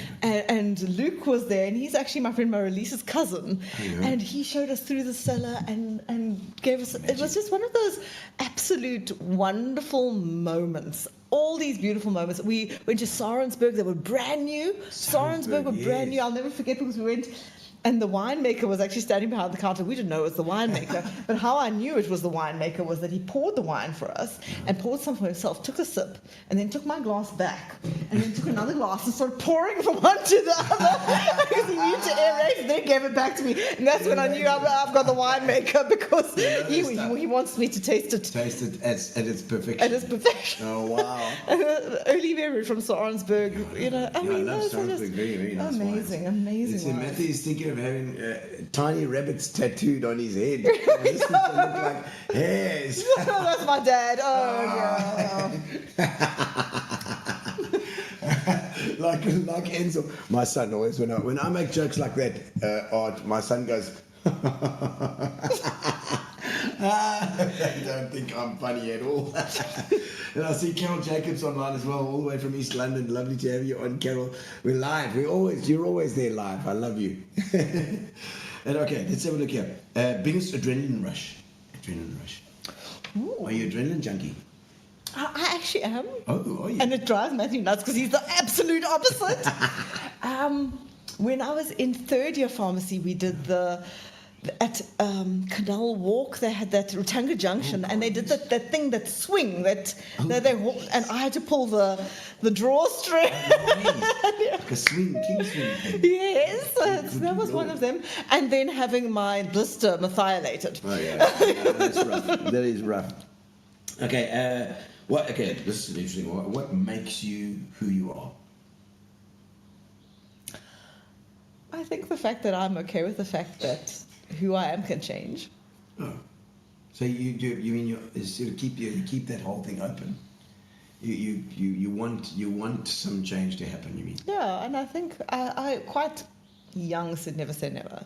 And especially when one's young, there's a lot of things that that people say try and force you into a belief or this, and I don't reject that, but I like to think that one evolves and changes as one gets older, and And one needs to be open to that. Open-minded. Okay, so that's a good thing, I think, because everybody has to change. I think and the world changes around you. And if you don't know, Gary says that's a very womanly thing to say. I think for me, one of the biggest things is to become reflexive, and it's difficult for me, and it's difficult for a lot of people, because when you're reflexive, you also have to look at where you are wrong. Yes, I know, you have to accept when you're wrong. That's hard. But maybe being very academic, and going into that academic sphere taught me a lot about reflexivity and just that whole thing of looking and then going, okay, where am I? How do I? One of the best ways of doing it is either writing or even just talking to yourself. Talking yourself through things, talking to people about deep issues. Yeah. Any specific things that you've changed your view on over the years? Oh, so many. Yeah. I think one starts off life is quite dogmatic, and I think of my 18-year-old self. I was so sure of so many things. Yes, you are. And it's but I love the fact that I'm not so sure of things anymore, and that I have the ability to change my mind and think differently about things, and I think that's a real beauty. That people who speak about there's truth and untruth, but all of us experience life differently, and none of us can say that is the truth because someone else's truth is different. And even what we think is truth is never going to be exactly the same as someone else's truth, because none of us have lived the same life. If that makes sense. No, I totally I'm getting a bit get that. philosophical here. But it's great, and it's that openness, it must help in your relationship. I mean, with Matt as well. For a marriage, marriage is like that. You surely you have to change. I'm extremely happy to have a husband with an incredibly high EQ. You found the right guy. Yes, and Matthew is so accepting of this little crazy little Dutch girl that The Hollander. that he got The height. and just loves, and he really has been amazing like that, and just lets me be me, but will also go, hey. Really? I go this much and no further, Nicole. It's like, Get off that table. I can imagine. I know you'll push the limits, Nicole. but yes, that ability to communicate is really important. Yeah, so you keep that as secret to happy marriage. How long have you been married? 20 years. 20 years? Yeah. Good God, Nicole. 20 years. And the secret there, communication. Well, I think so. And just, let the person be who they are, and find joy in who they are. Yeah. The whole introversion thing, when we finally realized that we had the discussion about extrovert versus introvert, it was such a mind-blowing thing for both of us, because we both realized, wow, and it became so much fun. Yeah. I would so love going out into the cruise now. Those first few minutes of like, there's nothing to do here, and then you're just like, chill back to it. And that's great. I love that. If you were stuck on a desert island and you could only drink one white wine and one red wine for a year, and you only had 30 seconds to decide, which would you choose? Clock's on. Okay, right. It's going to be a heavily wooded Chardonnay. Ooh. So maybe the Glencollow Quartz. I love the wooded. Right, then I'm wasting your 30 seconds. But... and the red is going to be a light red. It's going to be something like a Grenache or Pinot Noir. I don't know. I've got to drink it for a year. I've got to drink it for a year, but it's going to be a light red. Okay. Sure. Do I have to name a brand? Yes. Name a brand. Oh. Otherwise you get nothing. Otherwise you don't get anything. Okay, maybe I'll just take the carbonic Sinsar from Lost Boy, because it's lovely and light and interesting, and then a nice Let's Go Quartz shard from Glencollow. Let's go there. Okay, so we went. Oh, the Whitehall shard. Oh, flip. The Whitehall shard from Neil Ellis. Neil Ellis Whitehall Chardonnay. It's beautiful, but the Quartz is Chardonnay as well. I love a wooded and Chardonnay. A wooded Chardonnay. That whole buttery thing. Yeah. Well, I freaking love it. I love it. And popcorn. With popcorn. Yes. Why can't I have that? Why is it always going to be unwood? Oh, we have an unwooded Chardonnay. I'm like, give me the wood, baby. Exactly. It's just become so expensive. The barrels are expensive. The So, barrels. yeah. So, I mean, Matthew and I once did with our little wine club a wine and music pairing. Oh. And What went with the Chardonnay? each person had to bring a bottle of wine and then music to go with their wine, and they had to explain why. So some people were very like literal, and the song was on. And Matthew and I chose the Constitution Road Chard, which is it's Robertson Winery, it's their top tier, nicely wooded. This was a few years back, and we chose Mozart Requiem, and it's one of those things where you know that. And the sun comes from behind the clouds and the ray of light, because that's how we feel when we drink a wooden shot.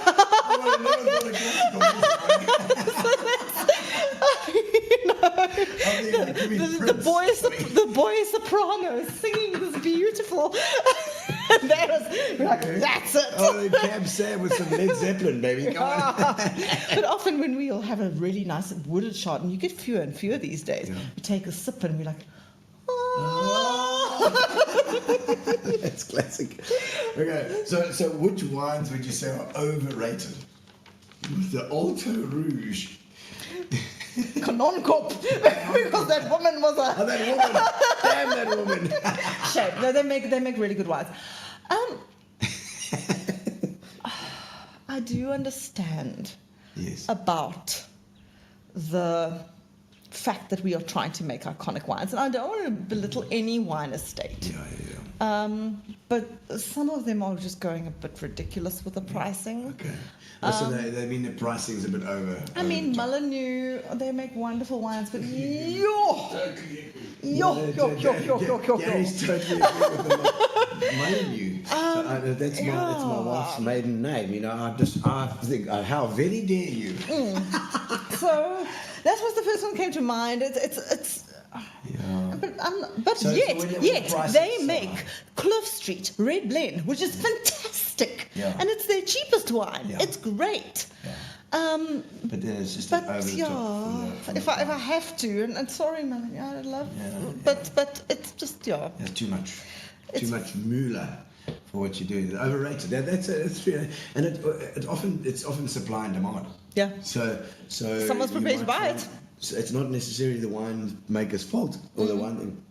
It's very good wine, but if there's so much demand for it, then there's only so much to give to people. Then your price is going to go up, I suppose. Yeah.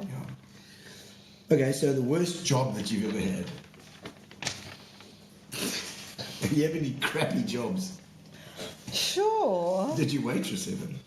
I didn't. I only helped it because I was always involved in theatre. Nights were out. Okay. So I used to have to, but I did do a few of those like kids party things for the Jam Factory when I was doing drama, and like you'd be dressed up. But they were even fun. Probably the worst. I did one for the Jam Factory, and it was at the skating rink, and I could not ask to save my life. And it was Laura. She's Laura Fulbrook now. She was Laura Kendall back in the day. Yes, absolutely. Yes. And also pharmacist. Actually, the reason I studied pharmacy, that's a long story. But I think it was her and me at that one. I think it was her. She also hated it. The two of us trying to ice skate while dressed in like purple suit. Somebody for Nanette. please. For Nanette. Do you remember Nanette? Yes, Nanette, yes. So she ran the Jam Factory. Yes. I'm trying to think of her surname now. Nanette. Monroe, she was. Monroe. Yes, Nanette from Monroe. Absolutely. Oh, lovely guy. You got to trying to ice skate. I've had one of those where I've been introduced as Gino the clown. Like, where's my long shoes and my big nose? Coming soon. Well, they've got the one you need to have a shoot like this. Okay, if you could do it over again, would you do the same career? Would you do the same thing? I always say the one thing that I am not regretful of, but I wish that when I was in high school, someone had given me the option of engineering.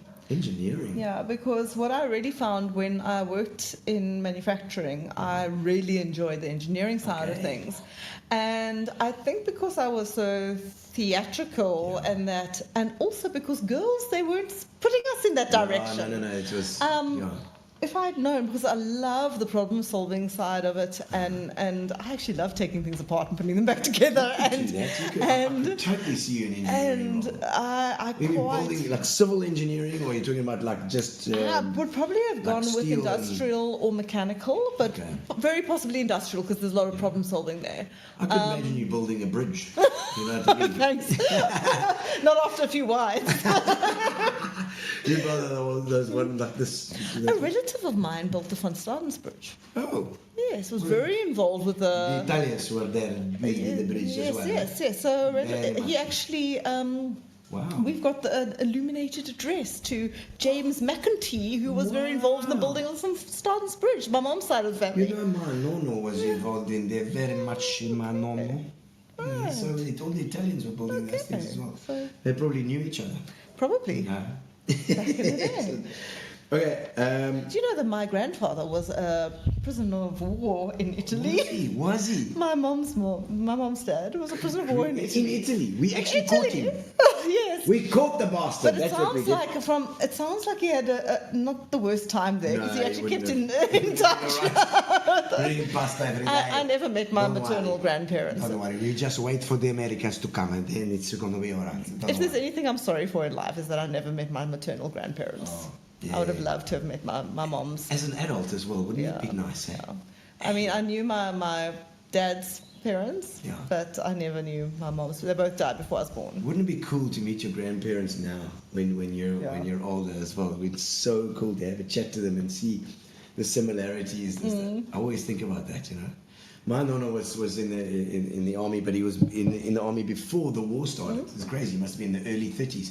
And my boy's just Enzo has just found this game now. He's got these online games, you know, these things, and it's Italy in the early 30s.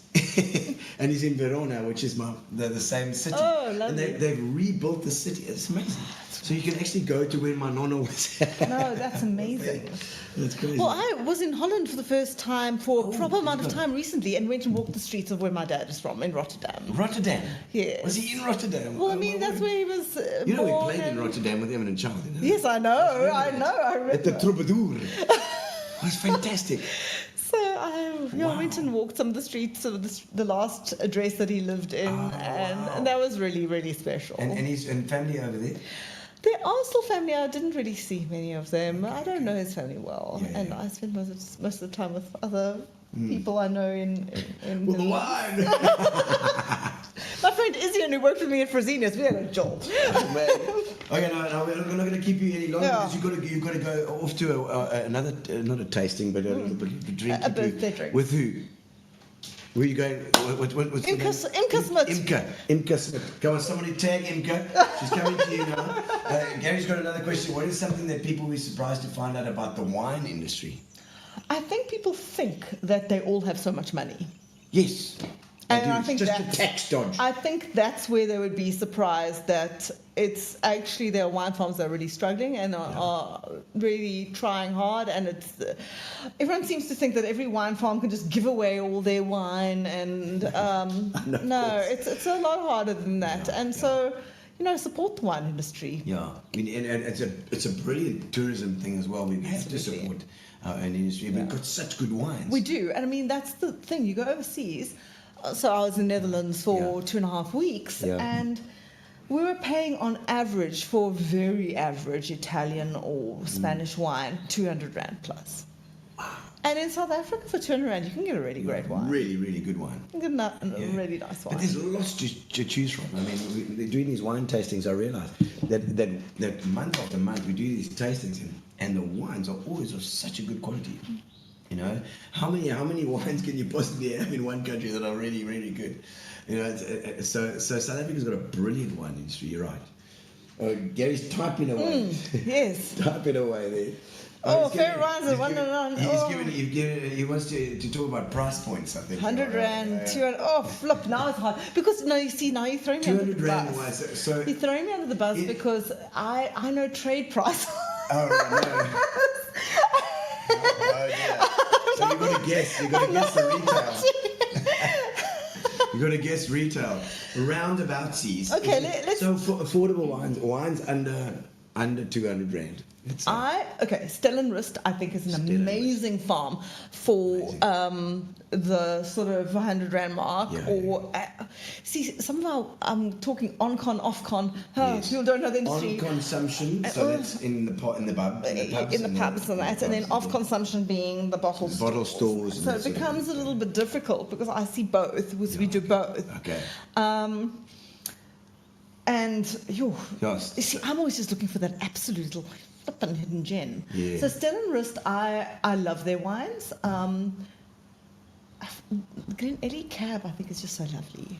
And it's around about the 100 and something Rand. Cabs. Yeah, the Glen Eddy Cab is so soft. Two wines, if you share this past one. Okay, go-to. Go-to wines. You see, we buy a lot of Axe Hill from Mike Nee, but no one can find it in PE. I need to bring Mike down. That's in those price points, and it's amazing. Well, I need to get him into shed as well. Yes, absolutely. So personally, flip, it's so hard. Into shed. We have so much wine.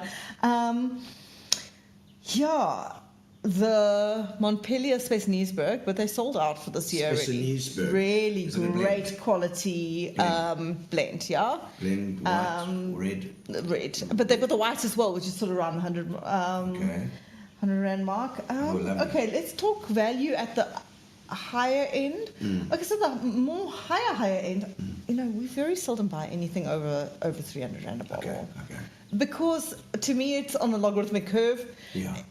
The wine gets exponentially more expensive and the quality gets minusculely better. Yes, only a little bit better, yeah. Let's think of some of the wines I've parabola. really enjoyed lately. I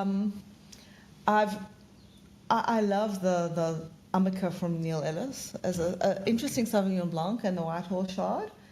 Really lovely wines. I love the mint from Thelema. Only because I like to go to Gypsy Shawarma and have a lamb salad with the mint from Thelema. Lamb salad, Philippa. Oh, it's the best place. Yeah, a little punt to Jeff and Gypsy. It's an amazing little. Where is it? It's Stanley Street. Stanley Street. Mint. What is A it? lamb salad. Lamb salad. And they're not licensed, so you take your own wine. Lovely. It's- So in Stanley Street, what is it No, called? it's again? under where Bohemia used to be. Okay, what is it called again? Gypsy Shawarma and fish. Gypsy shawarma and It is fish. so well priced. Tag them. Your cousin knows it well. Oh, Whenever sure. I go there, he and Terry Lynn and the boys are there. Sean, my cousin, Sean Foggs, he's in there, the architect. Yes. Oh, Amazing. absolutely. And I mean, great. I have to ask him. We've got a big family wedding this weekend. We're gonna It's a very small spot, but is it good food. great food and honest. It's honest food.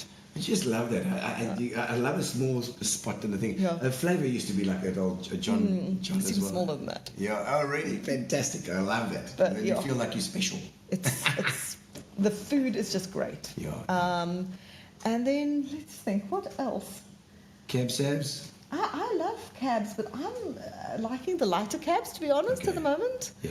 But yes, that Thelema is the mint is a cab. Okay. And then I enjoy some of the Grenaches. I've really enjoyed some of Eenzamet's. Eenzamet's Shannon is beautiful. Eenzamet, they've got a 5-star Shannon. They get 5 stars for their Shannon every year, so that's a sort of higher price point. And the Shannons are doing well. There's a lot of competition in the Shannon Beautiful thing. wine. Okay. And what was it that I really enjoyed at Frank's show? It was one of the Neil Ellis. Was it Eenzaamheid. Like loneliness. Yeah. Eenzaamheid. Oh, another one that I really enjoyed the other day was the Arbeidsgenot Tannie Donna. Oh. It's a white blend. Tannie Donna. Ken jy hom? It's also in about the 300 Rand mark. It's lovely. He used to be the winemaker at Meerhof, Jaco from Arbeidsgenot. And his red blend a few years ago for Meerhof was one of my favorite wines of the year. Okay. It was a Rhone blend. Cool. Beautiful. What's the Rhone blend? I don't know what. Okay, so Shiraz, and especially so a lot of the Swartland areas there you get in those little wines. Okay. Oh, goodness. Yeah. It's such a hard question because people say, oh, what's your favorite wine? I'm Yeah, like, I it's know. like asking a mom who her favorite child is. There's lots of them. But actually, I was thinking that Preston's your favourite go-to point. Go-to point at Preston's. You walk into you go into a braai. Labrie. Vanilla selection. Labrie. Anything from Labrie. Labrie. Labrie. Love it. Franschhoek. Yeah, Franschhoek it's just is- Irene is amazing. Her bubble is fantastic. Yeah. Her Roussan, she does under her double door What you say, label. Roussan? Roussan, oh, it's a beautiful wine. It's Is it also a blend? No, single varietal. Single varietal? What varietal is it? Roussan. Is there, I didn't even know there was that. Great. It's a Now, great Roussan, Roussan. great. Wow. Lovely. And she does a few experimental wines under the label Double Door. And I love them. They're Well, now I'm going to try great. this Roussan. Is that Irene still? Yeah? Irene, yes, Irene, yes, that's the one. So Roussan, I've got to try that then, I think. Yeah. Yeah, oh, there we go. Oh, Chef Apparat, Irene is special because she grew up in Kimberley. Oh, there we go. Die groot gat, Jeffrey Applewhite. Yes, I think Jeff was also from Kimberley. Yes, Jeff's I a bet you Kimberley. was a CBC boy, right? CBC. And the funniest There thing you is, are. I mean- Thelma the Mint and Gypsy are the match made in heaven. Yes, Jeff. You see, Jeff and I, we've done that. We've So done we that. made a thing at the wine show. Matthew and I bought the mint, and then he brought a bottle of the normal cab, and we took the two of them Oh, lovely. to Okay. Oh, Gypsy. And the mint one.